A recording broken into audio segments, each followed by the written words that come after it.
Ok, on va commencer le... Donc ça, en fait, c'est un passage dans Vayeshev, parce qu'on ne peut pas faire tout le Zohar sur Vayeshev, bien que ce serait très intéressant de faire tout le Zohar à chaque fois sur toute la paracha. À une époque, on faisait d'ailleurs ça tous les jours, on avançait plus, mais là, on est juste une fois par semaine. Alors, c'est un passage qu'on va faire, tout est intéressant, mais on va se concentrer ici sur la rencontre de Yosef avec la femme de Potiphar et l'épreuve de Yosef par rapport à ça. Mm-hmm. Et en fait, le Zohar va nous donner ici une clé par rapport à nous et comment gérer le problème du Yetzer Hara, on va dire, pour le dire simplement, mais on va voir après. Vayechar advarim haele, dit le pasuk, Vatissa eshet Adonav et Enea el Yosef. Elle a mis ses yeux sur Yosef, la femme de son maître, c'est-à-dire la femme de Potiphar. Elle a vu Yosef. Et quand elle a vu Yosef, elle s'appelait, ouais, sa femme, elle avait un nom aussi dans le Midrash, c'est marqué qu'elle s'appelait Zulecha. Voilà. Parce qu'elle était, elle était en quelque sorte prédestinée pour Zulecha, ça veut dire celle-là elle est pour toi. Tu es prédestinée à Yosef, c'était pour le tromper encore plus. Wow. Mais en fait, c'est pas elle qui était destinée à Yosef, c'était sa fille adoptive qui était Osnat. Osnat qui, d'après la tradition midrashique, était la fille de Dina. C'est pas d'après tout le monde, mais d'après certains avis, c'était la fille de Dina. Et en tant que telle, voilà, Yosef Hatzadik qui s'est marié finalement avec quelqu'un qui était de sa descendance, puisqu'elle l'avait adopté. Et en même temps, c'était pas elle, et c'était même pas vraiment sa descendance d'après le Midrash. Alors, Rabbi Chia Patar, Ve'amar, Baruchu Hashem Malachav Gibore Koach, Ose Dvaro Lishmoa Bekol Dvaro. C'est un passouk dans Tehillim qu'on dit de temps en temps, qui parle des malachim, a priori, et qui dit que les anges, on leur dit bénissez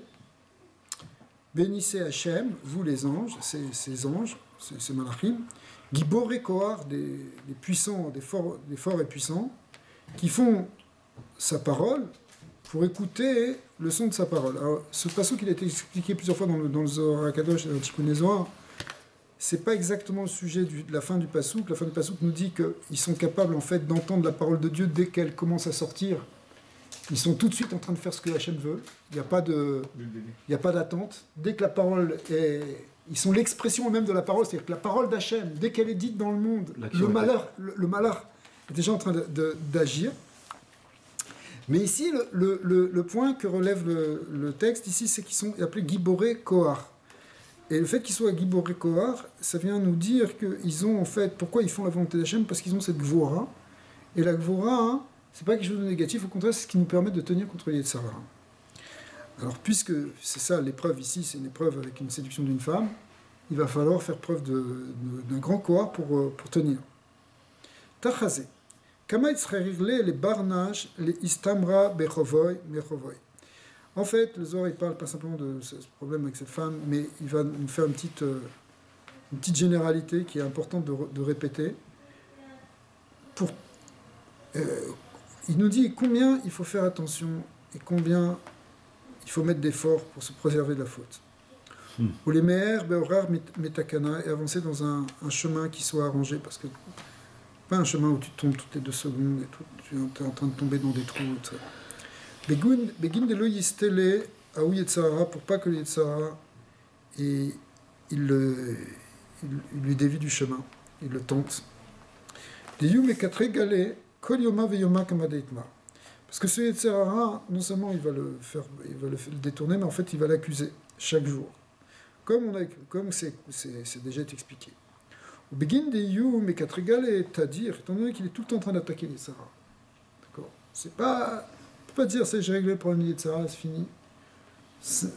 À moins que tu sois vraiment un sadique gamo, que tu as vraiment combattu, mais sinon, il va attaquer tout le temps. Bae barnash, les takafé aller ou les stakla aller, beatar takifo. Du coup, on n'a pas d'autre solution que de se renforcer pour se défendre. Ouais, et pour faire attention à lui.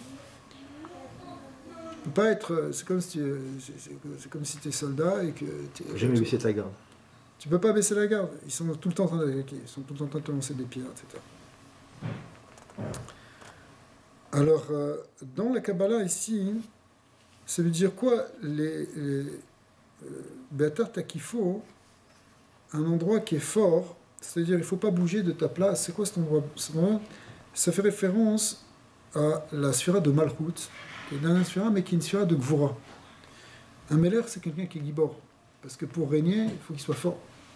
Qu'il soit fort sur lui-même, qu'il ait une autorité, donc qu'il ait une force. Donc ça veut dire nous-mêmes, on doit avoir le pouvoir sur notre Yetzara, on doit se contrôler, on doit être un Meler sur nous-mêmes. Il y a 3 organes majeurs qui sont à l'intérieur de nous, qui sont le Mohar, le cerveau, le lèvre et le Kaved, qui est le foie. Meler, c'est le côté spirituel, intellectuel. Pardon, le Mohar, c'est le côté spirituel. Le lèvre, c'est le côté des sentiments, nos émotions. Le Kaved, c'est notre côté physiologique, c'est là que le sang est fabriqué, c'est là que le sang se renouvelle, c'est vraiment le côté physique. Donc c'est les pulsions physiques, animales. D'ailleurs, c'est dans ces 3 endroits que se posent le Nefesh, Ruach et le Neshama. Nefesh Bekaved, Ruach Belev, Neshama Bemoach, Beikar, évidemment, parce qu'en fait elle est partout, la Neshama. Az. Ces 3 outillot 3 rachetevot de Meler, de Mohar, Lev et Kaved, ça fait Meler. Même Lamed, Kaf, Meler. Si quelqu'un il met les choses en place, que le cerveau il a été mis au-dessus du cœur, pour dire le Zohar, qu'il soit Mohar Shalit à la lèvre. Il faut que le cerveau contrôle le cœur. Que le cerveau, il est au-dessus, il est physiquement au-dessus, parce que c'est lui qui doit être Mashpir. Et même chose, c'est-à-dire que tes émotions, elles doivent être contrôlées par ton intellect. Tu ne vas pas avoir n'importe quelle émotion, il faut que tu saches te maîtriser. Ouais, et tes pulsions, elles doivent être aussi maîtrisées par ton cœur. Donc il faut être dans l'ordre. Si c'est pas dans l'ordre, c'est pas dans l'ordre, si tu mets tes pulsions physiques en avant, c'est elles qui dominent. Alors ça fait pas Meler. Ça peut faire les mers, ça peut faire d'autres choses. Ouais. Mais le roi, la force de Malchut, c'est quand tu arrives à avoir cet ordre-là. C'est pas le Mohar qui contrôle les pulsions aussi? Oui, il contrôle tout, normalement. Mais l'ordre, il est, comme s'expliquait en large dans le Tanya, que l'ordre, il est que l'intellect, on développe l'intellect pour éveiller des sentiments. Et une fois qu'on a éveillé ces sentiments, ils vont être éveillés maintenant vers quelque chose de noble et de spirituel, vers Hachem. Et du coup, ça va influencer et transformer même les sentiments du Nefesh Abahamite qui vont être eux-mêmes aussi élevés par la même. Ça part du Mohar. Mais ça part des yeux, c'est l'inverse. Ça au cœur, ça remonte. C'est ça. Les yeux, c'est une porte qui rentre directement dans le cœur, donc il faut faire très attention. Dès que tu vois quelque chose, c'est Mebalbel. Et effectivement, il y a ici un remède dans... Il faut qu'ils regardent juste et... Quand tu as dit qu'ils me regardent leurs yeux, c'est ça le truc. D'ailleurs, c'est marqué ici, si tu regardes bien, tu as raison de le faire remarquer, bien que c'est pas marqué, mais le passage qui dit Vatissa Eshet Adonav et Enea, elle a mis ses yeux sur lui, comme s'il y avait effectivement, ça commence par le regard. D'ailleurs, c'est marqué aussi dans la Gemara, dans Sanhedrin, explique que Yosef, il n'a jamais regardé la femme de Potiphar. Il la regardait jamais. Il ne savait même pas à quoi elle ressemblait. Jamais. Wow. Il était tout le temps...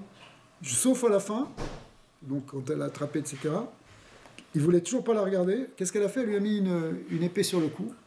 Pour lever là. Et il a été obligé de la regarder. C'est là, quand il a regardé, qu'il a failli fauter. Mais tant qu'il n'avait pas vu... Il a failli fauter? Oui, il a failli fauter. Mais il n'a pas fauté. Parce qu'il a... C'est pour ça qu'il a pas de failli. Des baïs, les méhavés, Chazak. Alors, des baïs, les méhavés, Gevarale. Il faut être gover le Yetzara. Il faut être plus fort que lui. Donc il faut avoir... Il faut se comporter comme un maître, comme un Meller. Ou l'ishtatfa beatar de Gvura. Et il faut le ramener dans... Il faut se ramener, ou il faut ramener la Malchut ici, au niveau de la Gvura. C'est-à-dire que la Malchut, elle doit prendre dans une force supérieure, qui s'appelle la Gvura des Olampines. Parce que dans les sphirotes, il y a 10 sphirotes. La Malchut, c'est celle qui est la plus basse. Mais la Malchut, elle peut être aussi attachée à la Gvura. Elle doit aussi prendre de la puissance dans la Gvura. Elle doit prendre des chassadim aussi. Mais elle doit avoir, si on veut être un Meler, il faut aussi parfois faire appel à une grande Gvura. Dans quel sens? Dans quel sens? Pour faire Messirut Nefesh, pour pas fauter. Chazak Bouchaba. Begin de Kat Barna Shitakefale, parce que lorsque l'homme il arrive à dominer son Yetzer, Kedin Iyu Beseter Gvura, ça s'appelle qu'il est du côté de la Gvura. Veidabak Be Leatkafa, et il s'attache à la Gvura pour être Chazak contre le Yetzara. Ou Begin Daou Yetzara Takif, et du fait que ce Yetzara il est fort, ouais, c'est toujours un Isayon en permanence, comme on le voit avec l'histoire de Yosef Hatzadik, Bae Barnage de Yu Takif Mine, l'homme il doit être plus fort que lui. Donc en introduction, il doit être encore plus fort, ça veut dire, et dans les Pirushim c'est expliqué que il ne faut pas simplement chercher dans la Gvura, il faut aller même chercher dans le niveau qui est au-dessus de la Gvura qui s'appelle la Bina. Donc, tout le côté gauche c'est Bina, Od, Gvura, Od, qui sont machpés sur la Malchut, on n'a pas parlé de Od maintenant, mais un jour on en parlera. Il faut aller chercher dans la Gvura et il faut aller chercher même dans la Bina, c'est-à-dire que des fois, ce qui te permet finalement d'arriver à lutter contre ton Yetzara, c'est ta Idbonenut, ta méditation. Pas simplement que tu es fort en disant no matter what, je vais passer, ce Yetzara ne m'attrapera pas, ça c'est l'union de Gvura, mais il faut pour nourrir ça, pour que cette force-là elle soit constante, il faut aller chercher son influx supérieur, qui est l'union de la Bina. C'est-à-dire quand tu réfléchis profondément sur la grandeur d'Hachem, ça éveille tes sentiments et finalement, ça te donne plus envie de fauter. Et ça te donne la force de supporter l'épreuve du Yetzara. C'est la source de la Gvura, la Bina? Ouais, exactement. Les Gvurot, mitarin miné. Les Gvurot, elles s'éveillent de la Bina. La Bina, elle est dans les Shlosha Reshonot, dans les Sphirot supérieures, donc dans les trois supérieurs, tout est chesed, c'est un chesed gamour, c'est Yichud Hashem là-bas. Chorma Bina. C'est un niveau de Hava. Mais il est côté gauche parce qu'il est le chorage des Gvurot. Donc, comme on veut être mématek les Gvurot en même temps, bon là on n'a pas expliqué ça, mais il faut aller chercher dans le chorage de la Gvura que dans l'union de Bina. Genre à droite c'est Chorma, après Bina à gauche, ouais. Là au milieu. Ouais. Voilà. Alors, mais comme le Yetzara, lui, il vient du côté gauche. Nous, on doit aller chercher dans le côté gauche de Gdusha, dans la Gvura de Gdusha, la force de lutter contre le Yetzara. Mais il faut aussi aller donc dans la source. Et les hommes qui arrivent à dominer le Yetzara, ils s'appellent comme ces anges des Giborei Kohar. Les Ishtakecha Zina Imzina, parce que on doit trouver une force qui correspond à cette force, c'est-à-dire la force de la Gvura qui est la force du Yetzara du mauvais côté. Il faut aller chercher donc dans la source de la Gvura de Gdusha, la Gvura Eliona, la Bina. Velin inun malachim de Gdusha berichu, des Kucha berichu. Et ces tzadikim-là, ils sont appelés, eux, les malachim d'Akadosh Baruch Hu, ce dont on parle dans le Passouk, là, Malachav Giborei Kohar. C'est qui ces tzadikim, en fin de compte? Des Atian Misitra des Gvura Kashia et Atkafale. Et ils viennent du côté de la Gvura forte. Pour lutter, pour casser le Yetzara. Ven Giborei Kohar Osed Varo. Et eux, ils font la volonté, c'est-à-dire, c'est ça le lien de la Malchut. La Malchut, c'est le Meler, il parle, et les sujets agissent. Donc, ici, quand tu es arrivé à ce niveau de Giborei Kohar, parce que tu arrives à dominer, alors ça s'appelle que tu fais la volonté d'Hachem. Qui Yosef de Ikret Tzadik ve Gibor, comme Yosef qui est appelé un Tzadik et un Gibor, Venatir, Brit Kadisha, les Itrachem Begave. Et que quoi? Parce que lui, il a gardé le Brit Kodesh, qui était gravé en lui, qui était marqué en lui, c'est-à-dire la Brit Mila. D'accord? Comme il a été Shomer à Brit, il s'appelle qu'il est Kadosh, et qu'il est Gibor. Alors, aujourd'hui, on parle pas tellement de Gvura, on parle plutôt de tout être Chesed, et tout, que des Chassadim, c'est sûr. Mais en même temps, il faut savoir que on doit aussi aller chercher, parce qu'un homme, il doit être Shalem, il doit être les 10 suirotes. Donc c'est sûr qu'on doit être Chesed et tout le temps développer le Chesed. Mais en même temps, il faut qu'il y ait une certaine Gvura. Pas la Gvura pour casser la figure à ton prochain. La Gvura pour être capable de tenir dans le Nisayon du Yetzara et des Ta'avot. Il faut en avoir un peu, il faut en avoir. Même celui qui en a beaucoup, il devient tzaddik. Beaucoup de Gvura, beaucoup de force. Les tzaddikim, c'est des gens forts. Ils ont une Gvura avec une Ahava, je veux dire. Alors, c'est une Gvura qui est uniquement utilisée pour casser les forces du mal. Il faut être capable de canaliser les deux. Est-ce que c'est ce qui amène, c'est parce que c'est ce qui amène le concret, le poème, que c'est plus de réussite dans la Gvura? Après, oui, ça amène concrètement que la personne ne le faute pas. Plus quand c'est Gvura qu'autre chose. Non, le chesed aussi, il peut amener aussi des choses concrètes. Mais pour pas que ici, c'est pour pas que le Yetzara l'emporte. Le Yetzara, il faut qu'on fasse appel à une énergie en nous qui s'appelle Gvura pour lutter contre le Yetzara. Rabbi Elazar Amar. Alors Rabbi Elazar, il dit Vayi achar advarim haele. Ce passage qui a commencé par et ce fut après ces choses-là, comme il y a plusieurs psukim qui commencent comme ça dans la Torah. Maï, ça fait référence à quoi? C'est quoi le pshat? Après ces choses-là, tout d'un coup, on voit que Yosef, on en est où dans la paracha? Yosef, il est arrivé en Égypte, finalement, parce qu'il était vendu par ses frères, des Ishmaélim, qui l'ont vendu à des Midianim, qui l'ont revendu à des Ishmaélim, qui sont vendus aux Égyptiens. Finalement, il a été acheté par un gars qui était un des ministres de Paro, qui était responsable des boucheries de Paro, qui s'appelait Potiphar, qui l'achète comme esclave, et puis il se fait tout de suite remarquer comme quelqu'un de bien, de raffiné. Et du coup, tout de suite, il trouve grâce aux yeux de son maître, et il devient le responsable, le gouverneur de sa maison. Et puis, tout d'un coup, la paracha nous dit « Et après toutes ces choses-là, ça fait toujours référence à des choses précises. C'est quoi? Quelle chose? De quoi on parle ici? C'est ça la question. À Okmu, Chachamim m'ont déjà expliqué Atar da yetzerara mekatrek de iyu darga de ata de achar advarim. C'est que le yetzara, il vient d'un endroit qui s'appelle achar advarim. Vous comprenez? Le Zohar, il nous passe ici dans une autre explication. Il nous dit, après ces choses-là, il y a un endroit qui s'appelle de l'autre côté, ce qui est après les devarim, après les paroles. Pas après ces paroles au niveau historique, au niveau de la chronologie. Après les choses, après les paroles, c'est un niveau spirituel qui est derrière, en réalité, ce qu'on appelle la Sfirat Malchut, qui est justement l'endroit du Dibour. Parce que la Malchut, c'est là où les choses elles sortent bépoil, ça sort par la parole.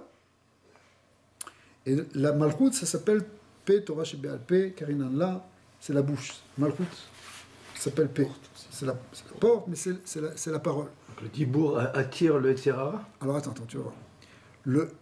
D'abord, pour bien comprendre la Malchut, c'est la bouche, il faut bien comprendre ça, c'est-à-dire que un Meller, il règne avec sa parole. Il dit une chose, les choses se font. Alors maintenant, il y a l'autre côté de la Malchut. La Sitra Achara s'appelle l'autre côté. Il y a une Malchut de Sitra Achara, si tu veux. Une Malchut de l'autre côté, qui s'appelle Achara Devarim. C'est de là-bas qu'il vient l'Yetzara. L'Yetzara aussi, il se prend pour un Meller. Meller Zaken ou Ksil, c'est un vieux roi, borgne et stupide. Mais il est aussi une Malchut. C'est lui qui va te diriger. C'est lui le boss. Regardez, entre vous et moi. C'est pas l'Yetzara qui est le boss un peu là dans le monde actuellement? Ben, c'est pas actuellement, c'est de tout temps. C'est un gros boss. Il se prend pour le prince du monde, il se prend pour un king. D'accord? Et d'une certaine manière, il règne sur beaucoup de gens. Et il prend la place du roi, il prend la place du vrai roi, qui est Hachem. Et le tzaddik, justement, il redonne la place au roi. Il redonne la place à Hachem, parce que lui-même, il développe cette force de Malchut de Gdusha. Et donc il amène la Malchut de Gdusha, il amène la Shrina, il amène Dieu à pouvoir régner dans le monde. Parce que comment Dieu il peut régner, alors que le Yetzara, c'est lui qui est en train de dominer. Et effectivement, Yosef, il a commencé à frôler, il était à la limite d'être en contact avec cette zone-là qui s'appelle la Malchut de Sitra Achara. Bien qu'il n'a fait aucune faute. Mais, qu'est-ce qu'il a fait? Begin de Yosef, Yeivle, Dourta le Katrega. Il est rentré, si vous voulez, Yosef, il a donné il a donné une petite ouverture au Yetzara, bien qu'il n'a pas fauté, mais il a donné une petite ouverture au Yetzara. Quand il était dans cette maison-là de Potiphar, qu'est-ce qu'il faisait? D'avait Yosef Mesalsef Beshare, Vidkin, Germe, Vekashitle, comme ramène Rashi, Germe Misrach, qu'est-ce qu'il faisait? il se coiffait, il se faisait beau, il s'arrangeait les vêtements, il allait, il s'achetait la dernière tenue à la mode en Égypte. D'accord. Ouais, il était pimpant. Il commençait à rentrer dans la mode. Et alors, c'est pas grave. Au contraire, il faut être beau pour servir son créateur. Il faut être bien habillé. Tamid Raham Kessal, c'est Chidou Lachem, c'est le même Rav Nita. Alors, c'est quoi le Inyan? Il avait raison. Sauf que quoi? Sauf qu'ici, on rentre dans un danger. Pourquoi c'est quoi ce sujet? Kedin Ityaïv Durta le Yetzara le Katrega. Il donnait déjà une place à l'entrée du Yetzara qui pouvait commencer à attaquer. D'Amar, Uma Avoid Iu Mitabel. Alors attendez, avant d'arriver à ça, l'idée ici qui est marquée aussi dans plusieurs endroits, c'est que le Yetzara, il commence par là. Il commence quand on commence à donner une petite place à l'extériorité. C'est pas si grave, mais tu commences à te regarder toi, être dans ton image. Tu commences. Ça, c'est déjà une ouverture pour les Yetzara. Ça peut dire que tu as fauté, ça peut dire que tu as fait un.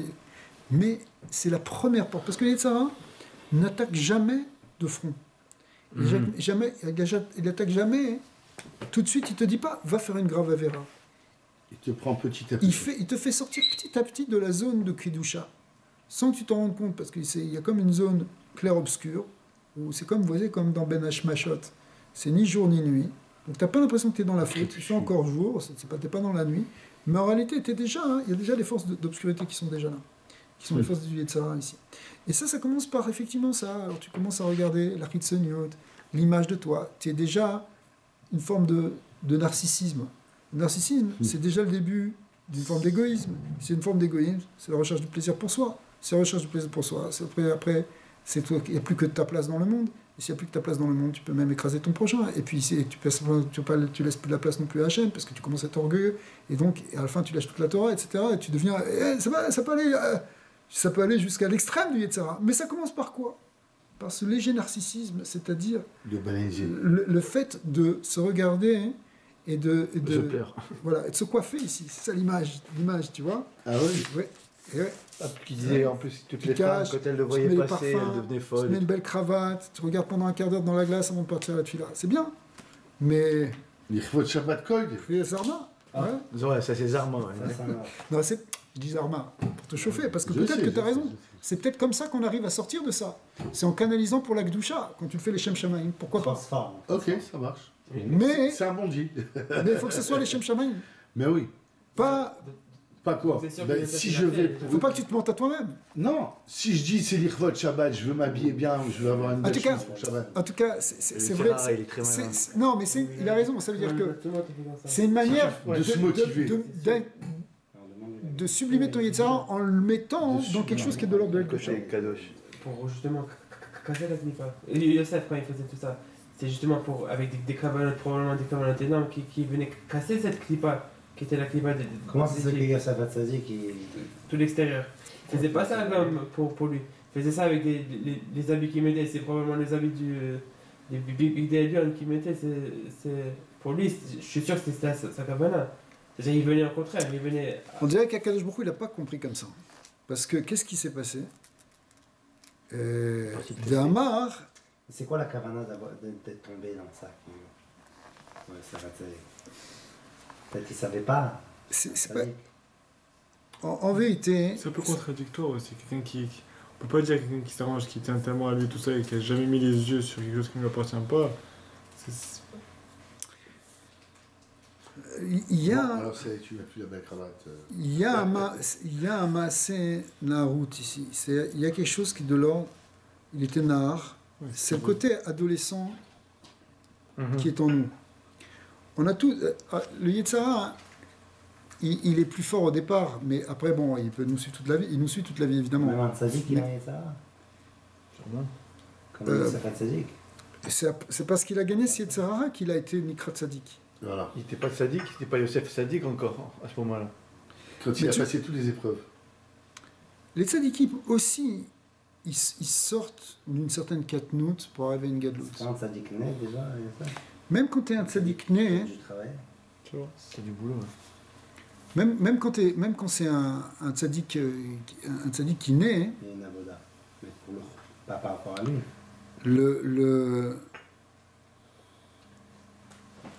Tu vois, par exemple, je sais pas si dans les Likutei Diburim, le Rabbi Rayatz, qui s'appelait d'ailleurs aussi Yosef, c'est Fitzrak, il se confie, il raconte, il raconte son vécu, même quand son vécu d'enfant.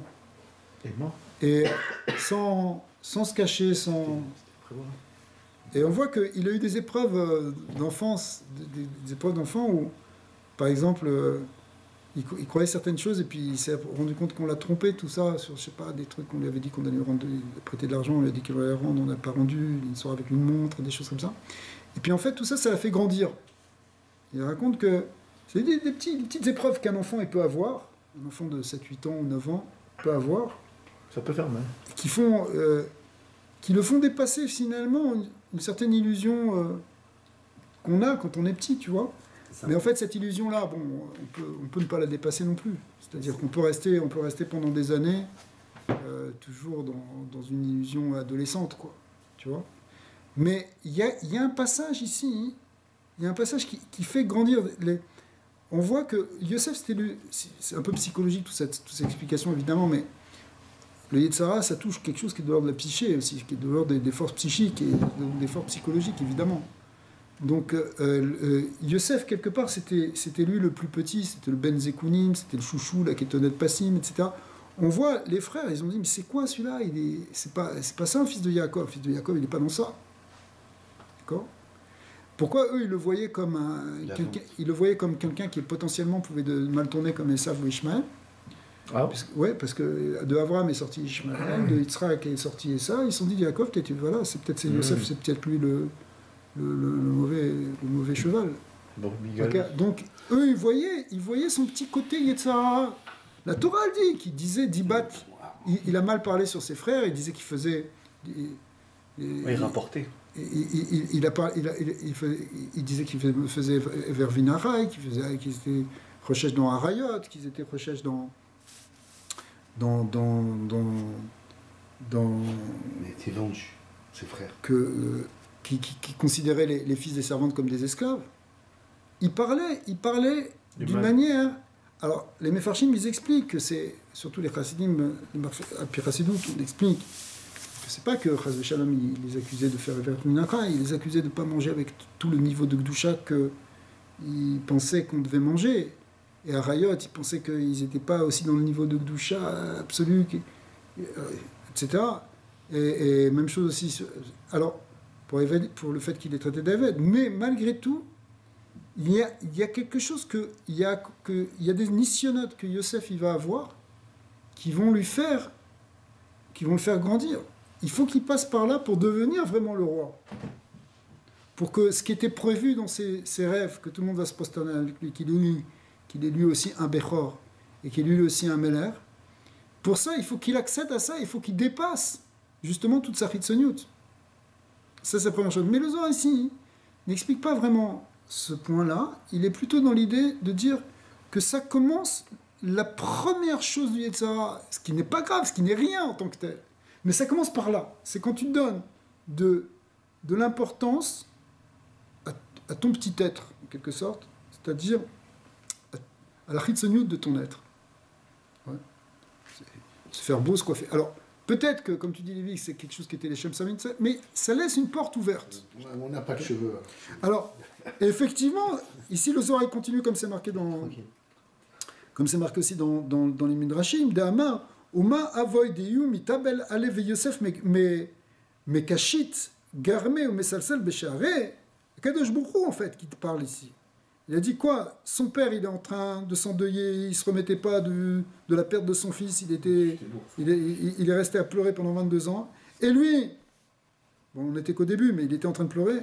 Et lui, il est en train de se coiffer, de se faire un brushing. D'accord? Mais Salsel Bessaré, il se faisait des frises. Bien sûr, tu peux dire qu'il est en train de se friser les péotes. Okay? Mais malgré tout, qu'est-ce que tu touches tes cheveux là? On n'est pas dans ça. Mais on n'est pas... Alors, écoutez bien, parce que le Zohar, il est en train de nous donner une leçon pour nous. C'est-à-dire, nous dire, voilà, le Yetzara, ça commence par cette porte-là. Okay. Kedin, c'est quoi la suite du Chazal? Un Kedin, Garebe, Douba, avec 4 iglés. Je vais lui sortir un ours, et il va attaquer. C'est qui cet ours? Cet ours, c'est, nous dit Chachamim, c'est la femme de Potiphar. C'est un peu bizarre de comparer une femme à un ours.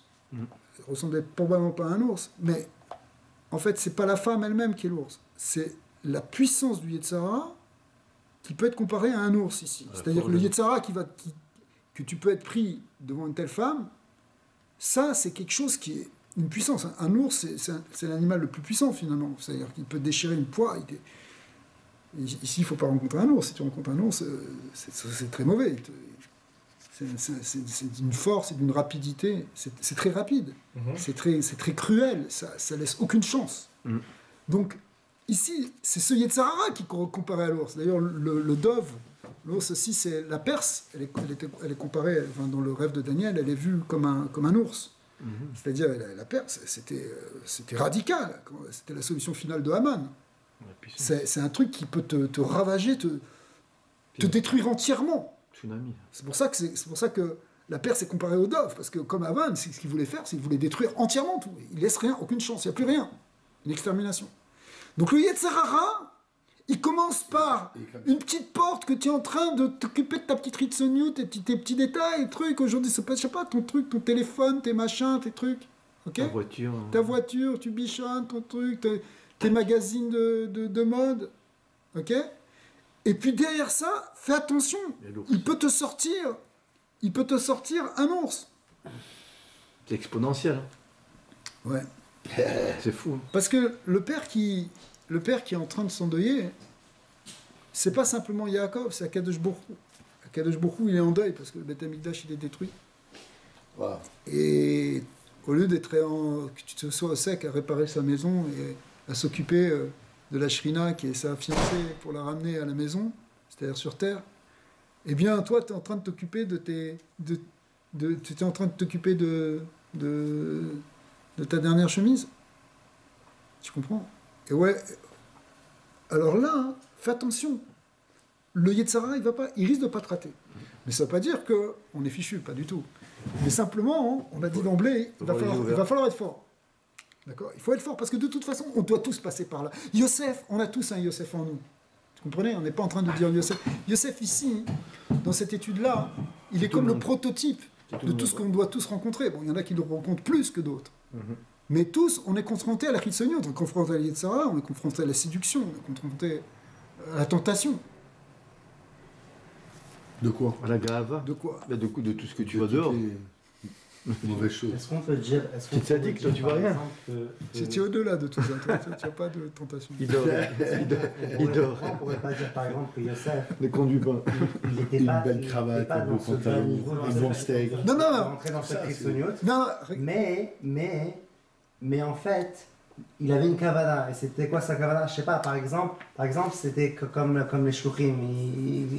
Ils mettent une cravate ou ils mettent un truc pour être présentable parce qu'ils ont une shlichut ou ils ont une mission. Il savait qu'il avait une mission en Mitzrayim et il devait la faire et c'est pour ça qu'il voulait se faire beau. Mais comme par exemple Yaakov, il était en deuil, donc lui, Mitzat Kibouda, Avaim Bedakout, il devait un truc comme ça. Mais c'est sûr que si tu veux. Alors, il était en deuil, alors lui, malgré tout, il pouvait pas. Ouais, peut-être, mais toute l'histoire des Havot, les Havot, c'est toujours.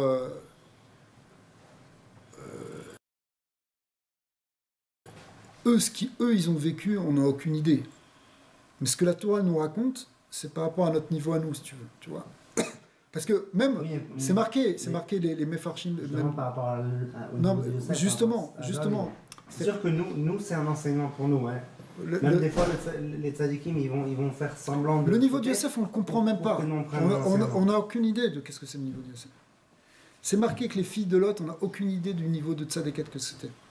Même Hervé Onan, c'est marqué dans les Mefarshim, dans le Komarna, dans les Mefarshim du Zohar, dans le Harizal, que n'imagine pas que c'était des gens qui étaient donc très très élevés, ils avaient des kavanotes, etc. Ils ont fait des erreurs. et comme Nadav et Avihu, chacun, tous ceux qui ont fait des erreurs, eux, c'était... On ne comprend même pas dans quel niveau ils sont. Ils ne sont pas du tout dans le bas niveau que nous, on est.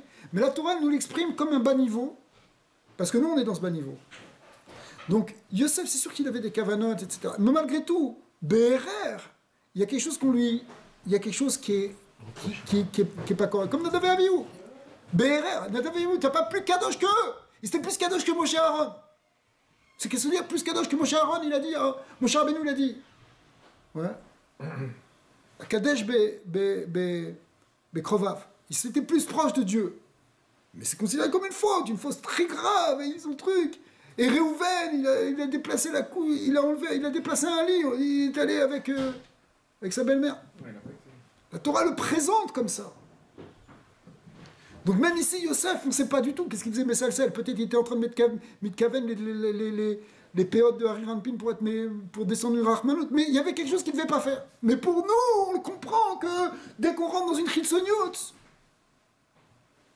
c'est déjà l'ouverture de... Tu es en train de bouger une clé qui peut faire ouvrir un ours. Et qu'il faut être fort. Et il faut être fort même déjà au départ. Il faut être fort tout le temps. Même sur les petites choses. Parce qu'il va t'attaquer sur les petites choses.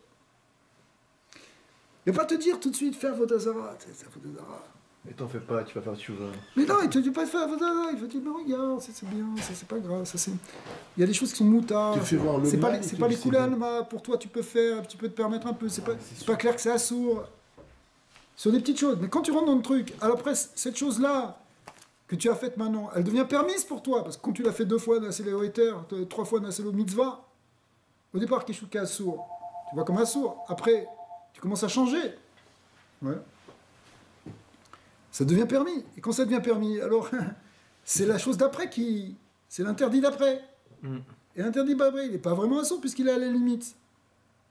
Tu comprends ? Tu pousses. Donc tu pousses. C'est pas un là d'avoir sauf. Mais ça commence par quelque chose, ça commence par une conscience ritsonique de soi-même, sur laquelle il faut maîtriser, sur laquelle on peut réparer, sur laquelle effectivement on peut canaliser les Shem Shamaïm et mettre une cravate pour le Kavod Hashem.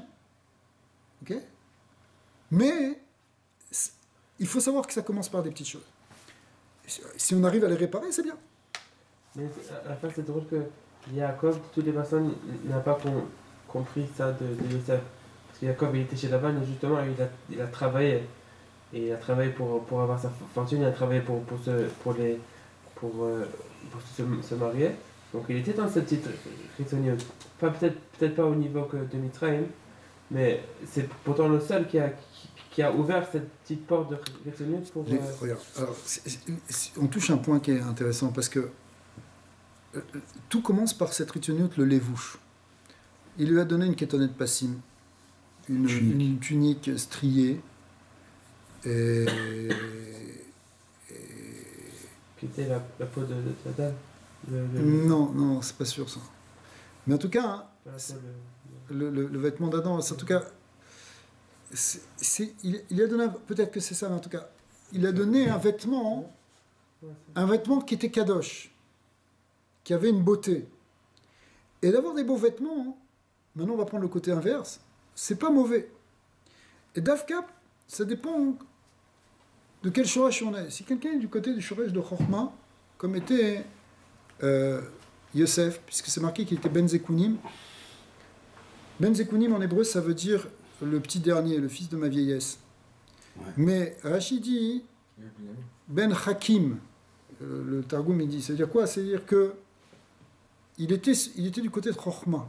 Il avait le corps de Chochma. Quand quelqu'un a le corps de Chochma qui vient, qui met de Pachet dans la Malchut, dans Yesod et dans la Malchut, ça peut se traduire par une forme de beauté. Le lévouche, le vêtement, il est aussi le or makif qui correspond à la Bechina de Chochma. Parce que tout à l'heure, on a parlé du mohar, le cerveau, le cœur et le kaved, qui correspondent, on a appelé ça Méler, qui correspondent à l'endroit où réside Nefesh Ruar Neshama. Nefesh Bekaved, Ruar Belev, Neshama Bemoar. Mais à part ça, il y a encore 2 niveaux de Neshama qui s'appellent Chaya et Yechida. Nefesh Ruar Neshama, Chaya Yechida. Sauf que Chaya Yechida, ils ne sont pas dans le corps. Ils sont Bechinat Makif. Mais le Ré Akadosh explique que la Chaya, sur quoi elle se pose, si elle n'est pas sur un organe, elle se pose sur les vêtements. Et c'est le Tam Pnimi pour lequel un Talmid Chacham, il ne doit pas avoir une tache sur son vêtement, parce que s'il a une tache sur son vêtement, il fait en fait un gam dans le Or Makif. Et s'il fait un gam dans le Or Makif de Chaya, du coup, il ne reçoit pas sa chayout comme il faut, et c'est pour ça qu'il y a un problème dans la chayout. Donc le vêtement, les tzadikim font très attention à leurs vêtements. Il faut même prier pour avoir un beau vêtement. Les chazak, le Ben Ishraï, qui était Bechinat Yosef Hatzadik, il avait des très beaux vêtements. Oui, il en avait plusieurs, il avait peut-être 18 vêtements, suivant un qu'il avait pour Yom Tov de Pessah, un pour Yom Tov de Shavuot, un pour le vendredi soir, un pour le Shabbat matin. Pour chaque Zman, il mettait un vêtement meyouchad, des vêtements de kavod, pour le kavod d'Hachem, parce que lui, il est complètement battel. Donc, ça c'est Brinat qui tenait de Passim. C'est ça que Yaakov Avinu, il voyait chez Yosef. Yosef, il peut mettre ce vêtement. La Chalouka des Rabbanan. C'est quoi Chalouka des Rabbanan? C'est le vêtement qu'on met, qu'on donne. Quand on initie un grand rabbin, on lui donne un vêtement. Le Chalouka des Rabbanan, c'est celui qui obtient ce vêtement, ça veut dire qu'il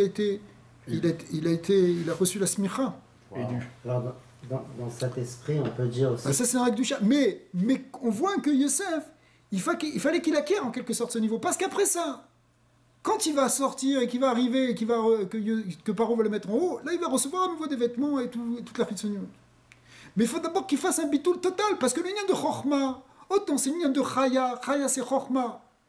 Vous savez que Nefesh c'est Malchut, Ruach c'est Za, Neshama c'est Bina, et Chaya c'est Chochma.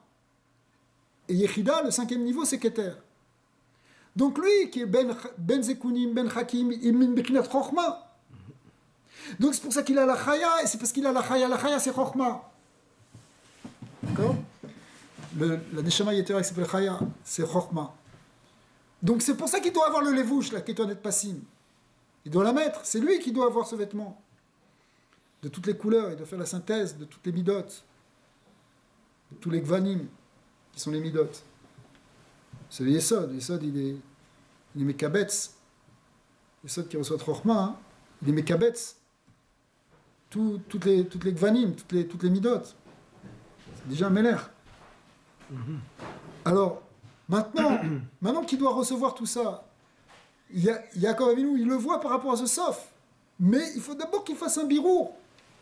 Parce que si tu as Yetzara, c'est un problème. Donc il va falloir d'abord qu'il tue le Yetzara. Et il va le tuer complètement. Il l'avait pas compris au début quand il a eu le premier lévouche. Qu'il est soumis. Oui, c'est pour ça qu'il se lissait les cheveux, parce qu'il était déjà dans ce niveau-là. Et peut-être dans cette ordre d'idée, on peut dire que comme lui, il voulait être Mamshich, ce niveau-là de Lokut, même en bas dans Malchut, ouais. À travers ça d'être le roi d'Égypte, pour éclairer cette niveau de Malchut. Lui, il voulait ça, mais comme lui, il a trait que à la sphère de Yesod, c'est vrai que c'est Kol, mais que la sphère de Yesod, peut-être qu'on lui a dit, si tu veux être Mamshich même dans Malchut, pas seulement dans Yesod, mais même plus bas. Ouais, mais ouais. Alors, parce que vous avez dit, est-ce que c'est ça que le levouche c'est Shayach HaMalchut plus? Non, c'est Shayach HaMalchut, c'est les deux, mais c'est... Mais lui, il voulait que ce soit jusqu'à Malchut, mais pour avoir jusqu'à Malchut, il devait... Peut-être. Et on lui a dit, tu veux ça, alors tu vas avoir le Nisayon, et si tu surmontes, alors tu pourras être Mamshich même. Rabbi, tout ce qu'on fait à travers le levouche. Tout ce qu'on fait de manière plus élevée, qu'on le fait à travers quelque chose de physique dans ce monde, je suppose que juste parce qu'il vient dans ce monde, il vient avec le Nisayon qui vient avec. Avec le Nisayon qui vient avec. Ouais. Et le Yetzara, il y a les deux côtés, comme il a dit. Le Yetzara, il est toujours là à attaquer, forcément. Juste parce qu'on l'amène dans ce monde qui est plus bas que ça. Et forcément, de toutes les façons, Hachem, c'est lui-même qui a créé le Sahara. Et pourquoi il a créé le Sahara? Comme ça, nous, on travaille sur nous-mêmes. Absolument. Bon. Alors, Chazak. Alors, venez, on continue un peu parce que ça va être intéressant la suite aussi. On va faire un peu vite maintenant, et après on va s'arrêter un peu plus. Vaïchara devarim maele, le Zohar reprend le même pasuk. Tachazé. Bezimna de kuchabrichu, ashgarbe be'alma lemidan yate. Lorsque Kadosh Baruch Hu, il s'occupe du monde pour le juger, et qui trouve des Rechaim dans le monde, Maktiv, alors qu'est-il écrit? Vatsar et Hashamayim, velu emata, ve'adama le titan et tivula. C'est des psukim clairs qui disent que s'il y a trop de rishut, trop de mal dans le monde, ça bloque les pluies, la bracha ne va pas descendre. Urdin, va'avatem me'era, et c'est la suite du pasuk va'avatem me'era, vous allez disparaître rapidement. Et c'est pourquoi? Parce que s'il n'y a pas de pluie, c'est la famine, et s'il n'y a pas de famine, s'il y a la famine, alors il y a une menace sérieuse.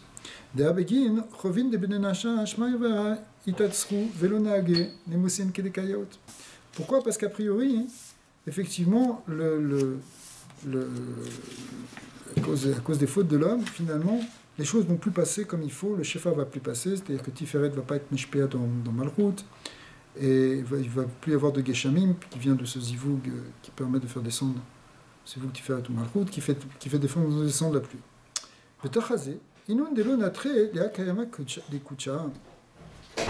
Ceux qui ne gardent pas le brit Kodesh, Garmé et Perichou ben Israël et Avon de Bishmaya, ils créent une séparation. Parce que le brit, c'est l'union entre Akadosh Baruch Hu et Israël. Et si on ne garde pas le brit, ça crée un nituk, une séparation entre Akadosh Baruch Hu et nous. Begin d'Echtiv, Vesertem Vavetzem Elokim Acherim, Vishtaravitzem Lahem, c'est-à-dire que le fait qu'on a rompu l'alliance avec Dieu en allant servir des dieux étrangers, c'est-à-dire les forces du Yetzirah, et que, effectivement, après, qu'est-ce qui est marqué? Ça va bloquer la pluie.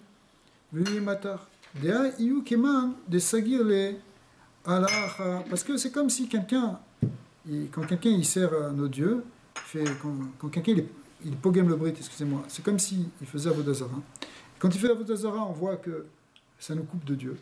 Et bien la même chose, quand on rompt le brit, on rompt l'alliance avec Dieu, quand on n'est pas shomer à brit, d'accord? Alors pourquoi des meshaker, be'a, ot, kayama, kadisha, comme on avait vu déjà dans l'Orlecha, que on est en train de mentir sur le brit Kodesh. On dit qu'on a ainsi de l'alliance de Gdusha avec Akadosh Baruch Hu et on profane cette alliance.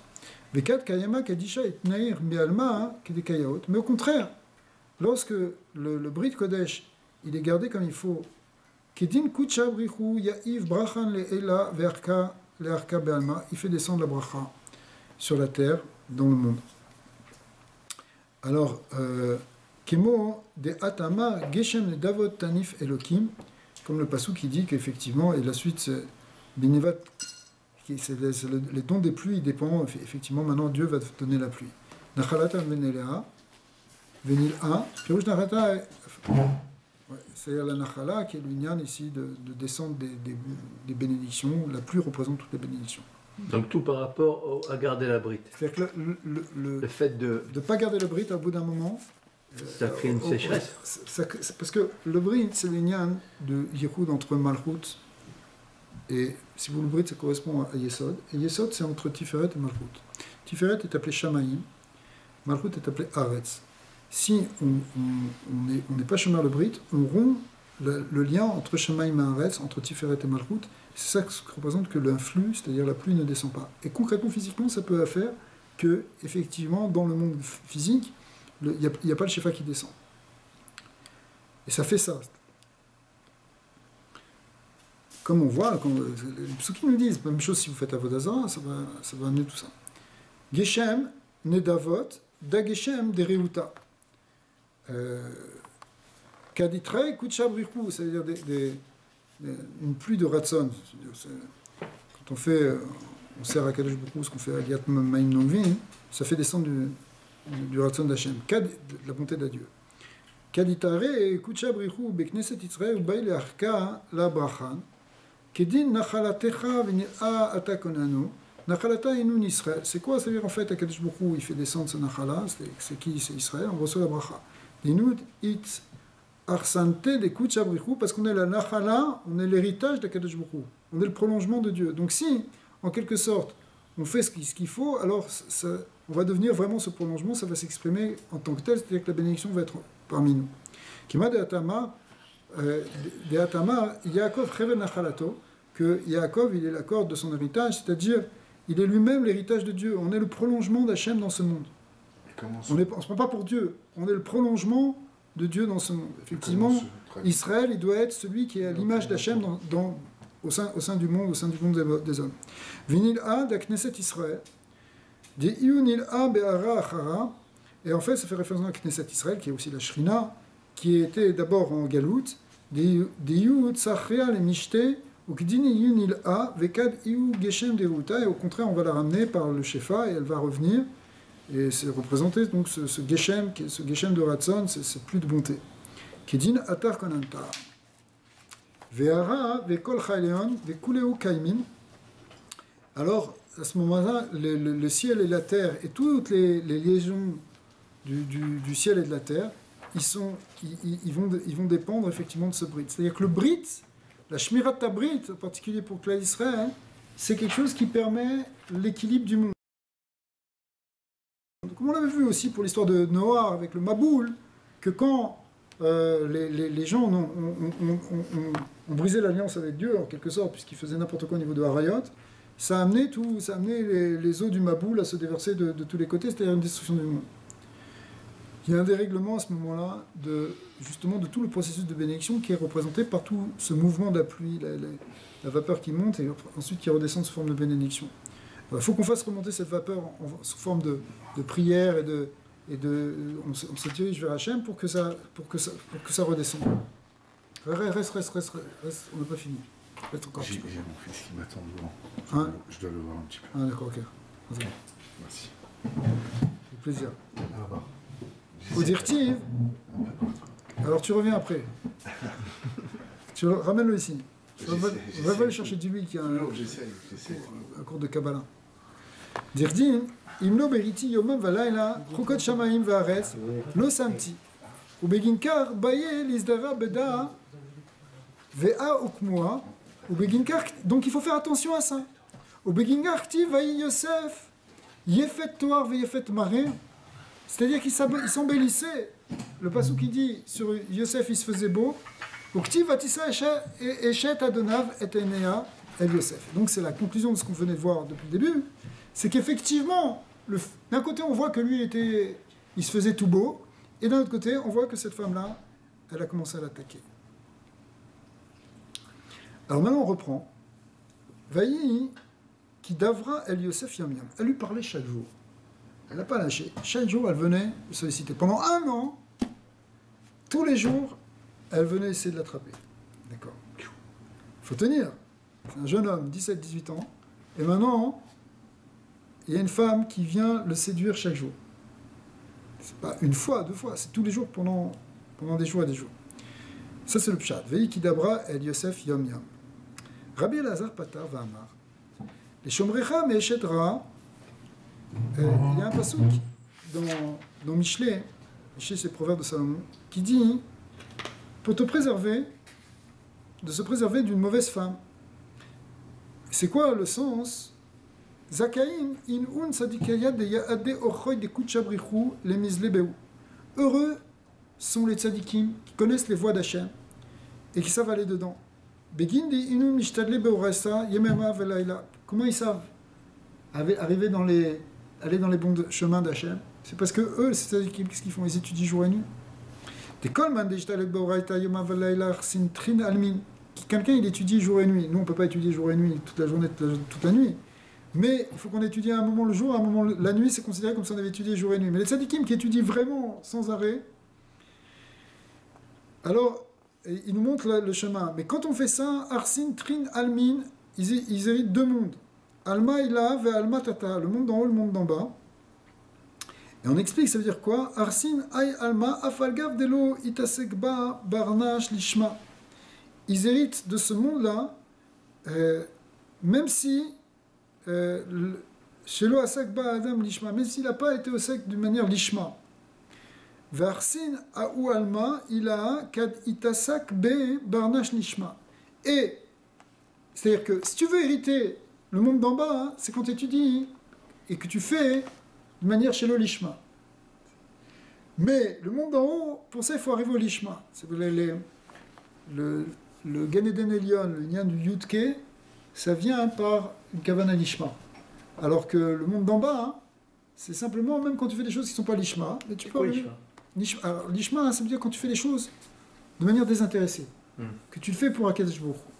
Par exemple, tu peux étudier la Torah hein, avec derrière l'idée que on ne parle pas des côtés négatifs que tu veux étudier la Torah pour aller casser, te confronter, casser le judaïsme. C'est pas ça.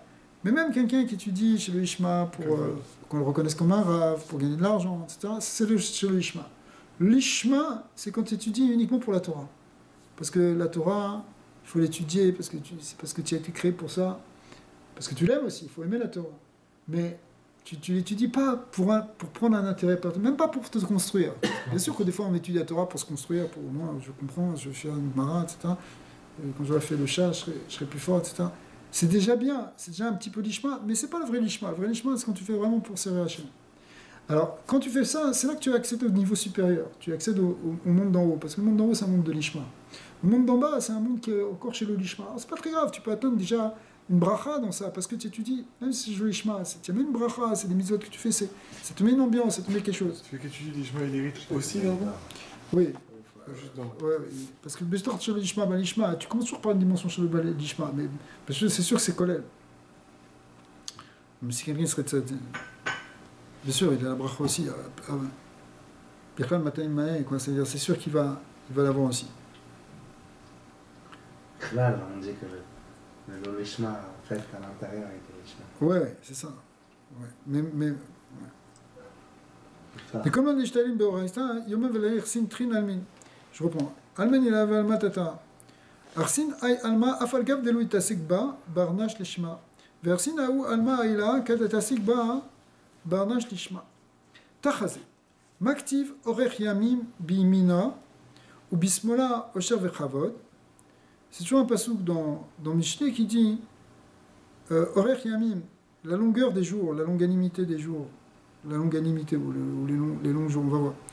Bimina dans sa droite. Bismola, Osher Vekavod, et à gauche, richesse et honneur. Quand tu vas dans le côté droit de la Chorma, de la Torah, pardon, c'est-à-dire que tu étudies l'Ishma. Le côté droit ici représente le côté de l'Ishma. Ça t'amène Orech Yamin. Orech Yamin, c'est peut-être Olam Haba, le monde d'en haut. D'accord. Le Harikut Yamim, le Maskana de la Gemara, c'est qu'on parle des jours de Olam Haba. Et Achad et Chayin, Iyule Alma Deate, c'est le monde futur. Le monde futur, c'est ça qu'on appelle Arichut Yamim, la longueur des jours. Parce qu'il y a plusieurs psukim dans la Torah qui te parlent de la longueur des jours. Certaines mitzvot, par exemple, si tu respectes ton père et ta mère, tu gagnes, Dieu va te rallonger tes jours. Man Yamecha. Ouais. Même chose aussi sur la mitzvah de Shoraken. Ouais, que quand tu vas repousser l'oiseau, la mère de l'oiseau pour prendre les petits, Dieu te promet que ça va te rallonger tes jours. Mais en fait, la Gemara cite un maasé, une action où on voit un petit garçon qui a obéi à son père, il lui a dit de monter dans l'arbre et puis finalement il est tombé, il est mort. Donc ça remet complètement en question tout, puisqu'on vient, il a fait les deux mitzvot d'un coup, d'obéir à son père et d'aller chasser, la mère de l'oiseau pour prendre les oisillons. Et pourtant, on voit qu'il est tombé tout de suite, donc ça veut dire que où est-ce qu'il est le Orech Yamim, où est-ce qu'il est la longueur des jours? Au contraire, ça c'est raccourci. Alors la Gemara explique qu'on parle des jours dans le monde futur, c'est-à-dire ça augmente l'accès dans le monde futur à un monde plus grand, un monde avec d'un plus haut niveau, avec plus de lumière. Et c'est ce que dit le Zohar ici. Des Chayin Iyu les Alma Deate. Alma Deate, ça veut dire Olam Haba. Des Aché Taman Likare de Oraita. Parce que là-bas, il est zoché pour le kavod à Torah. Liyu, Ikara, Vekitra, Litatra, Alkula. C'est la Torah qui va lui donner ce kavod et qui va l'honorer et qui va le couronner. Des Kitra de Oraita, c'est-à-dire quand tu étudies la Torah, ça donne une couronne. Il y a une couronne dans l'Olam Haba. Des Kitra de Oraita, Be'u Alma, Iyu, parce que la couronne et le salaire dans ce monde de la Torah, pardon, de l'immo de la Torah Lishma, il est rien que dans l'Olam Haba. Rien que. Oui, il est que pour l'Olam Haba. Par contre, la Torah, elle te donne aussi Osher Vekavod dans ce monde. Pourquoi? C'est ce côté bismola. On a parlé de Mimina, du côté Yamin, du côté droit, qui est le Inyan Lishma. Mais aussi, même dans le côté Shelo Lishma, peut-être ça va aller un peu plus tôt dans le sens de ce que tu voulais nous donner tout à l'heure, que c'est deux choses qui sont différentes. Bismola, Osher Vekavod, Be'ay Alma. Dans ce monde-ci. D'Afalgav, Deloït Asek Belishma, même s'il n'a pas été Asek Lishma, Zaché Be'ay Alma, Be'utra Veikara, il reçoit quand même de l'honneur et de la richesse dans ce monde-ci. Une récompense. Il y a déjà une récompense dans ce monde-ci. Mais, bien que le côté Lishma, on a vu qu'il a l'air c'est que pour le Lamaba, le côté droit c'est que pour le Lamaba, le côté Lishma c'est que pour le Lamazé, Imkolzé, malgré tout, c'est pas complètement exclusif. C'est-à-dire que si quelqu'un utilise vraiment Lishma, il a aussi dans ce monde-ci, il peut avoir aussi dans ce monde-ci. Ça fait dans quel sens? Celui qui étudie vraiment Lishma, il reçoit aussi dans ce monde-ci ou il a plus besoin dans ce monde-ci? Pour lui, c'est... Non, il peut aussi recevoir. Non, il reçoit ce qu'il a besoin. C'est peut-être pas forcément... Ce que je veux dire, c'est que... Le Hoshar avec Kavod, ça peut être quelque chose qui est très relatif. C'est pour ça que je dis ça. C'est comme ça qu'on peut expliquer que des fois on voit des... Quand il s'agit qui passent par certaines souffrances dans ce monde, on voit d'autres. Ok, alors... On va sauter un petit peu parce que je voulais arriver à un point... Rabbi, comment il a fait? Tout ça, c'est le Yetzer, il a attaqué, tout ça, mais Tachès, comment il a fait? Comment il s'en est sorti? Comment tu t'en es sorti du Yetzara? Comment il s'en est sorti? Ce que nous a dit le Zohar au départ, c'est qu'il faut avoir la force. Il faut être un Gibor et quoi. Déjà, il nous a dit qu'il ne faut pas rentrer dans les routes cassées. Non. L'image de Dans son les père. routes trouées, de ne pas prendre le chemin. Ouais, justement. À part ça, Justement, il faut être fort pour pas tomber dans les trous. il faut juste partir. Et pour ça, il faut évidemment la Torah. Il faut étudier la Torah pour savoir où sont les trous. Mais, parce que des fois, hein, si tu veux, des fois les Tzahara, tu sais même pas que c'est un Yetzara. Il y a un Yann de Hastara Betor Hastara, que des fois, tu sais que c'est un Yetzara, tu tombes et tu veux pas en tomber, et tu te relèves, et tu te luttes, et tu... Ok. Et tu sais que c'est pas bien, tu as mauvaise conscience, et puis tu fais tchouva, puis après ça va mieux, puis finalement, peut-être un jour tu dépasses. Mais il y a un autre Yetzara que tu n'as même pas conscience que tu fautes. Il y a plein de choses qu'on ne sait pas, on croit qu'on l'est. Pourquoi on ne sait pas? Parce qu'on n'a pas étudié en fait. On n'a pas étudié suffisamment en détail pour savoir que c'est pas bien de faire ça. C'est pas simplement sur un prat d'une halakha ou quelque chose, un détail qu'on n'a pas bien fait ou quoi. C'est pas seulement ça, ça peut être une hashkafa, une manière de te comporter, une anaga que tu as dans ce monde, que tu n'as pas pris conscience encore que c'est problématique. Et ça dépend beaucoup du limoud.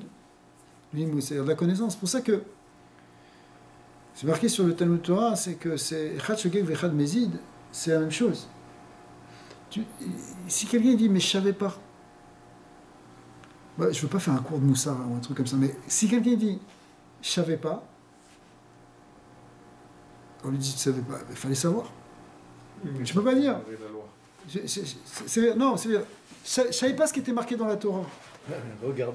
C'est comme si, c'est Karov Lemezid, c'est-à-dire, c'est comme si tu disais, je savais pas, VFT. C'est quoi, comment tu dis, nul n'est censé ignorer la loi, mais c'est pas seulement en termes de loi, c'est-à-dire, il faut qu'on ait la sagesse, il faut qu'on ait la chorma. Alors, il y a des choses il y a des outils on n'est pas capable de faire le chasse entier, je sais rien, mais ça dépend, il y a des gens qui sont plus, pour eux c'est plus facile, d'autres c'est plus dur. Mais, malgré tout, il faut qu'on soit dans la question, dans l'étude. C'est quand on étudie, en fin de compte, qu'on arrive à avancer. Il y a plein de choses c'est pas seulement qu'on ne sait pas, c'est qu'on ne s'imagine pas. On ne s'imagine pas que ça doit être comme ça, que c'est... Ça, c'est pas la chorma, c'est plus la bina. Ouais, c'est la question de faire le... En tout cas, tu as raison, mais c'est l'étude de la Torah. C'est pour ça que c'est important d'aller dans les cours de Torah, parce que si tu n'étudies pas la Torah, il te manque l'essentiel en réalité.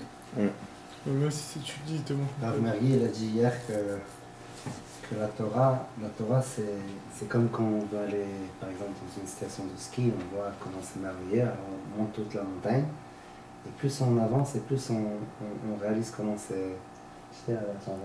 Comment c'est beau. C'est magnifique. Il a dit mais ça c'est la Torah. Maintenant, Pnimiut Torah, Chassidut, ça vient, c'est comme le téléphérique. Le téléphérique, il te monte en hauteur et il te montre les choses encore plus en profondeur et il te fait réaliser encore des choses que si tu n'es pas là-bas, tu ne peux pas réaliser, tu ne peux pas voir comment c'est merveilleux. C'est-à-dire... Je vais être un bon skieur. Ouais, faire 30 ans de séminaire de Moulet, tu peux faire connaître les Alpes.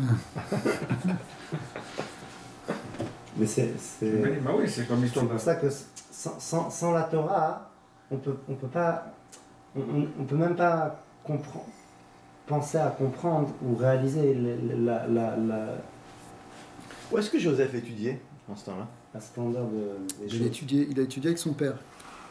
Avec son père, il a étudié toute la Torah entière. Quand ils sont quittés, quand il est revenu, il a envoyé la charrette. Simani, parce qu'il avait étudié là-bas. Parce que la dernière halakha qu'il avait étudiée, c'était le lien de Egla Roufa, je crois. Alors, l'Egla Roufa, c'est un rituel spécial. Lorsqu'on a trouvé un cadavre hors d'une ville, on ne sait pas qui l'a tué, on ne sait pas comment il est mort. Mais en tout cas, voilà, on calcule pour savoir quelle est la ville la plus proche. Et une fois qu'on a calculé ça, on fait venir tout le beddin de cette ville. Et ce beddin de cette ville, ils vont prendre une génisse, une jeune vache, ils vont l'amener près d'une rivière. Et ils vont lui trancher le cou.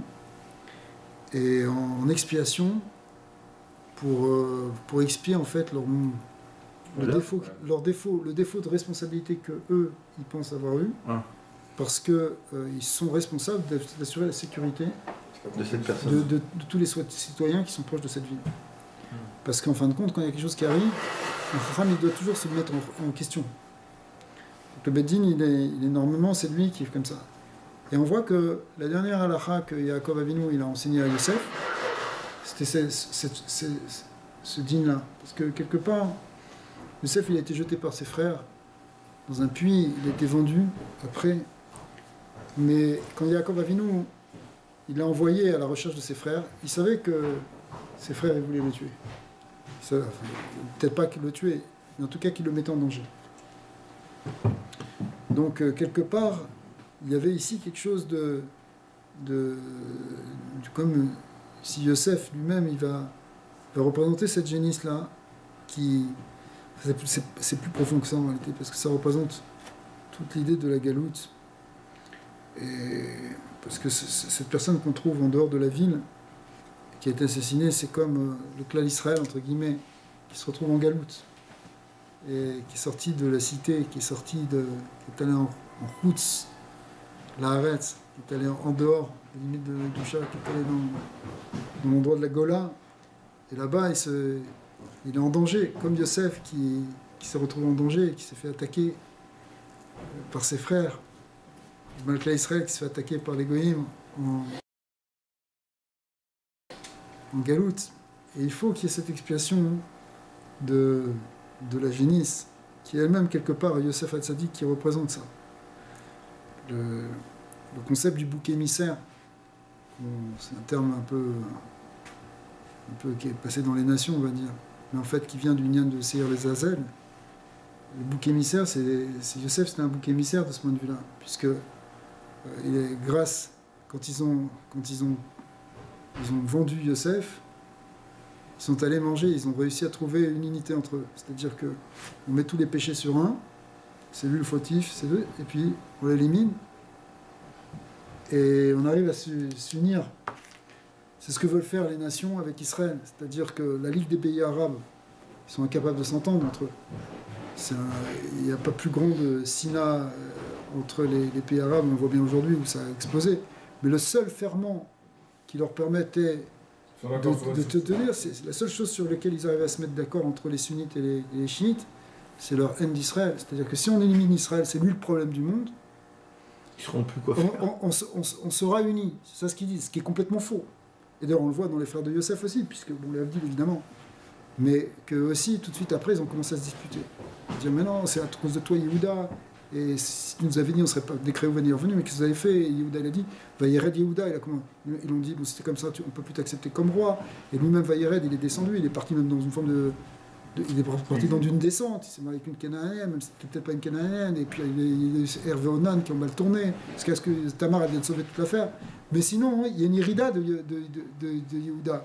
Cette irida de Yehuda, elle représente le fait qu'ils se sont éclatés, les frères. Mais au départ, ils pensaient s'unir en détruisant Yosef.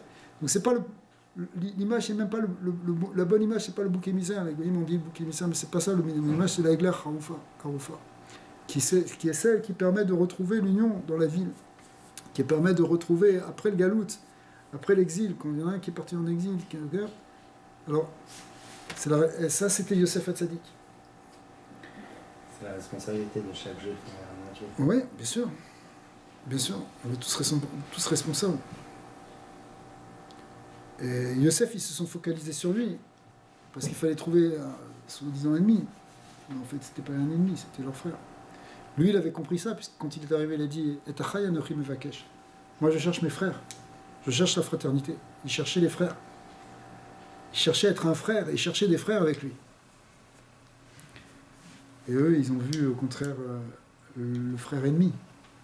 Il leur avait raconté ses rêves, ils ne voulaient pas accepter, ils ont compris. Ouais. Ils n'ont pas voulu accepter ça. Mais la Tillabo, c'est ce qui va se passer. C'est-à-dire que ça va être Israël qui va chercher les frères ou c'est plutôt l'inverse? C'est plutôt l'inverse, c'est eux qui vont venir vers nous, non? Mais c'était lui, il les a cherchés. Le peuple juif, il a cherché la fraternité, mais il ne l'a pas trouvé. Comme il y a Yosef, il cherche sincèrement ses frères, ils le prennent, il l'attrape. Il n'a pas le temps de parler. Il lui déchire son vêtement. Okay. Et il le jette dans un trou, dans le trou de l'exil. Dans le bord. Le bord, c'est le bord de la galoute. C'est le bord de la Neshama qui sont le gouffre, c'est le trou. Maintenant, à la fin, on voit que finalement les nations, c'est-à-dire les frères de Yosef, qu'est-ce qu'ils viennent? Ils viennent et ils se prosternent devant lui. Ils le reconnaissent. Ils le reconnaissent comme moi. Pas que Yosef il cherche ça d'ailleurs. C'est pas qu'il cherche pas spécialement. Et d'ailleurs il cherche pas à leur faire du mal. Mais finalement c'est lui qui va réussir à les unifier à nouveau. Effectivement c'est Yosef qui unit. Yosef c'est Yesod, Yosef c'est Yichud. C'est le Kol. Kol, Bernat Yesod. C'est quoi? C'est la claloute. Il arrive à être collé, il arrive à unifier. C'est comme la kétonette passine, il a toutes les bandes en lui, il a tous les canaux qui permettent de réunir le ciel et la terre. Toutes les tribus, elles sont en Yosef. Comme le Loulav, non? Comme le Loulav qui est le tzaddik, comme la kétonette passine qui a toutes les couleurs, comme l'arc-en-ciel. Il a dit Rav. C'est l'arc, le brut. Il a dit que. De quoi? C'est le Kavem Saïd. Oui, le Kavem Saïd, bien sûr. Ça remonte jusqu'à là. Les frères étaient des bergers. Les bergers, ils montent. Il a dit, eux, il fallait avoir bon s'isoler et monter. Ouais. Et leurs enfants, c'est pas le plus facile. Mais c'était chez Yud Kevavke. Ils ne voulaient pas l'entretien. Et Youssef a dit, mais non, on doit transcender dans ce monde. Et le coup de même. Alors, sa mission, c'est quand ils l'ont vendu, ils nous disent, alors tu penses que c'est comme ça que ça va marcher? On va être notre modèle d'éducation dans cette vie-là, de cette société avec les. Il donne l'exemple, il a dit, on reste Israël, on va à Manhattan. Alors, on va t'envoyer à toi là-bas. Il l'a envoyé en Égypte exprès. Tu penses que tu as raison, on va t'envoyer, on va voir. C'est pour ça qu'ils l'envoient. Quoi, parce qu'ils ont eu peur pour le chinour des enfants. C'est ça. Ils ont dit, mais c'est dangereux ça, d'aller dans le monde comme ça. Nous, on doit rester à l'intérieur. C'était la croquette.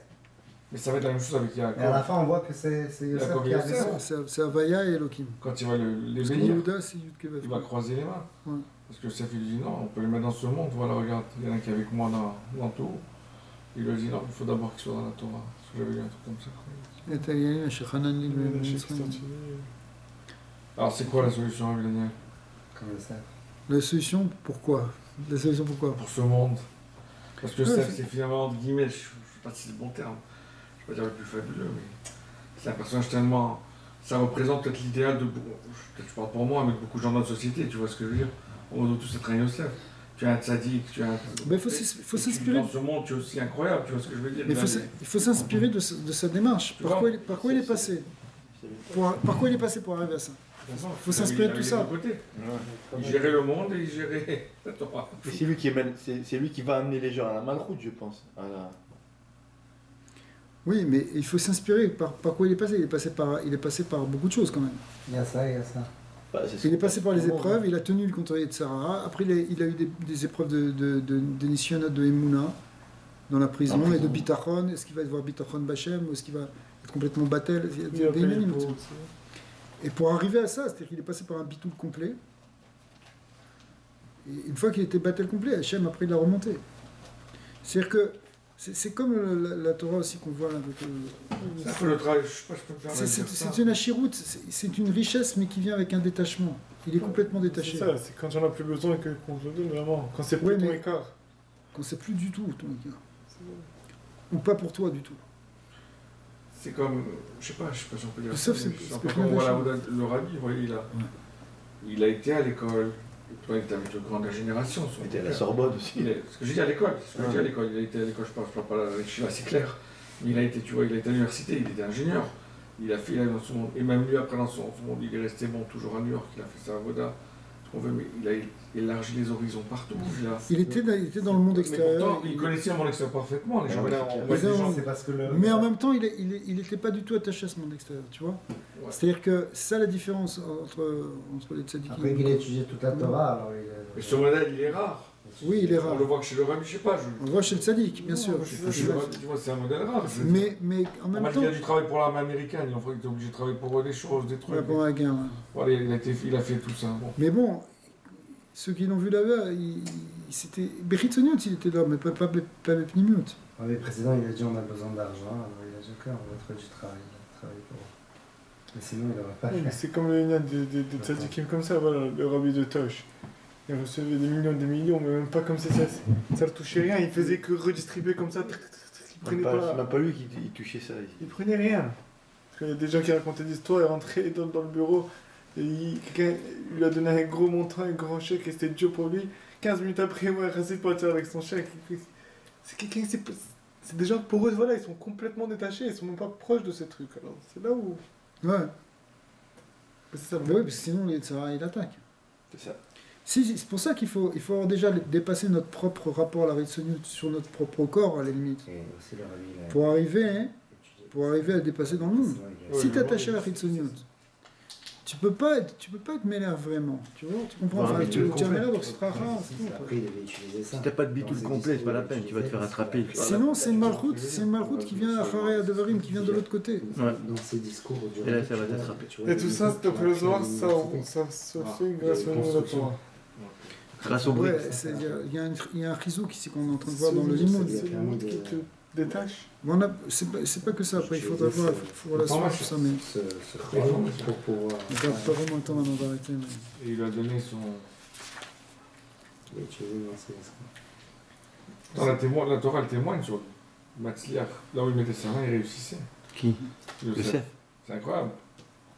Tu vois ce que je veux dire? Donc c'est pas la forme... Vous voyez ce que je veux dire? Ce modèle, c'est le modèle gagnant. C'est pas pour lui.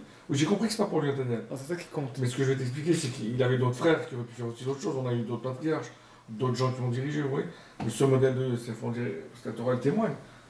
Il réussissait, donc elle confirme que c'était ça. Une réussite. Dieu était avec lui, quoi, dans tout ce qui... Est-ce que c'est l'approche, vous voyez, les deux... Oui, il a gardé la Hashgacha même dans le galout. Il faut qu'on soit comme Yosef, effectivement. Il faut qu'on ait... Yosef, c'est celui qui affronte les forces du galout et qui reste dans l'Akdoucha. Donc on doit tous être comme Yosef, on doit tous être comme David, on doit être tous comme... D'accord, il y a des saïds qui me sont plus Bechinat Mashiach ben Yosef, d'autres plus Mashiach ben David, mais on doit tout avoir tout en nous. Parce que Mashiach réunit tout. Un truc qui est aussi très intéressant avec Yosef et qui montre à quel point il est détaché, on avait déjà parlé dans notre cours, c'est que il a tout laissé venir à lui. C'était Yehuda qui prenait les initiatives. Yosef, il était là, il faisait ce qu'il avait à faire. Ce qu'Hachem lui mettait devant lui, il faisait. C'est pas lui qui allait pour devenir roi, c'est pas lui qui était. Il était où il devait être et il faisait ce qu'il devait être au moment où il était. Et de là, Hachem il le guidait. Ouais, parce que quand à un moment il a essayé de faire intervenir les chansons, c'est là qu'il a pris encore 2 ans de prison. Pourquoi? Parce que Effectivement, c'était ça son Nisayon. Mais quelque part aussi, c'est grâce à Yehuda que Yosef il est revenu. Donc quelque part, le Tachlit, c'est pas que Yosef, c'est aussi Yehuda. C'est Yehuda qui est parti en Mitzrayim pour aller chercher Yosef quelque part. C'est pour ça que quand on dit que Yosef il a approché Yehuda, ou Yehuda il a approché Yosef, ça fait référence à la Tilavo, que c'est en fait le Mashiach ben David. Ouais, il y a les deux à la fin. C'est Vaïgash et Yehuda. C'est Yehuda en fait. Mais c'est Yehuda qui est collé à Yosef. C'est Bechinat David Malé. Qui est... C'est-à-dire qu'il y a deux fois. Ouais, c'est ça. Mais il doit s'approcher de. Mais il faut que la main. Il faut que les deux forces soient. Le David, le Mashiach ben David, il doit inclure aussi la force de Mashiach ben Yosef. C'est pour ça que c'est pas. À la fin, c'est pas 12 entités. Il y a des gens qui sont plus Bechinat Yosef, d'autres plus Bechinat David. Le Mashiach, il est Bechinat Mashiach ben David, il descend de David Améler, mais il a aussi le corps de Yosef en lui. Le côté de la Neshama de Yosef, ce corps-là, d'être capable de résister justement avec abnégation dans le côté obscur, etc. Il l'a aussi. D'ailleurs, David le Meilleur, il est passé aussi par ça. Mais c'est intéressant, surtout quand on voit par rapport à tout ce qui est dans le monde du Chol, dans le monde d'aujourd'hui comme ça.